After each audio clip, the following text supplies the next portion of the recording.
वक्फ bill की मुखालफत में जेडीयू में बगावत का दौर जारी है। रियासती सेक्रेटरी एम राजू नैयर ने इस्तीफा दे दिया है। जेडीयू लीडर तबरेज हसन का भी इस्तीफा देखने को मिला। पार्टी से नाता तोड़ा है कासिम अंसारी और शाहनवाज मलिक ने भी।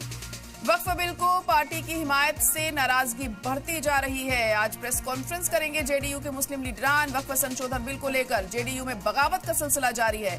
पार्टी के लीडरान की जानिब से इस्तीफा देने का मामला लगातार बढ़ता जा रहा है। प्रदेश सेक्रेटरी एम राजू नैयर ने भी अपने ओहदे से इस्तीफा दे दिया है और वजीर आला नीतीश कुमार को एक खत भी लिखा है। अपने इस्तीफे में एम राजू नैयर ने कहा है कि धर्मनिरपेक्षता की छवि के बावजूद वक्फ तरमीमी बिल की हिमायत करना मुझे मुनासिब नहीं लगा।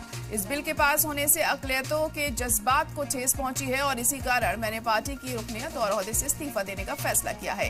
इसी तरह अक़लियती महकमे के रियासती जनरल सेक्रेटरी मोहम्मद तबरेज सिद्दीकी अली ने भी पार्टी से इस्तीफा दे दिया है। उन्होंने भी सीएम नीतीश कुमार को एक खत लिखकर इस्तीफा दिया और इस बिल के तई अपनी नाराजगी जताई।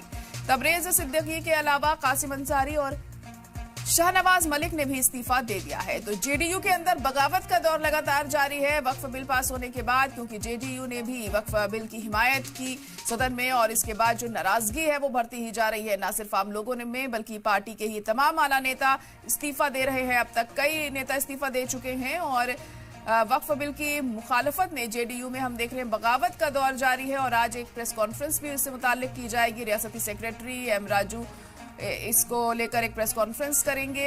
इससे पहले आपको बता दें कि तमाम आला नेताओं ने, कासिम अंसारी, शाहनवाज मलिक ने अपना इस्तीफा दे दिया है और आज जब जो पार्टी के मुस्लिम लीडरान हैं वो एक प्रेस कॉन्फ्रेंस भी करेंगे और इस प्रेस कॉन्फ्रेंस में किस तरह से वो अपनी बात रखते हैं, क्योंकि नाराजगी उनमें इस बात को लेकर है कि नीतीश कुमार ने वक्फ बिल की हिमायत की है, क्योंकि लगातार खुद को सेक्युलर पार्टी जेडीयू कहती रही है और एक बड़ा मुस्लिम वोट बैंक बिहार में जेडीयू के पास है और इस तरह से वक्फ बिल की हिमायत करने के बाद नाराजगी बढ़ती जा रही है। आम लोग तो नाराज हैं ही जेडीयू से, जो मुस्लिम तंजीमें हैं जो इसके खिलाफ हैं, वहीं पार्टी के खुद के नेता भी इससे नाराज दिखाई दे रहे हैं।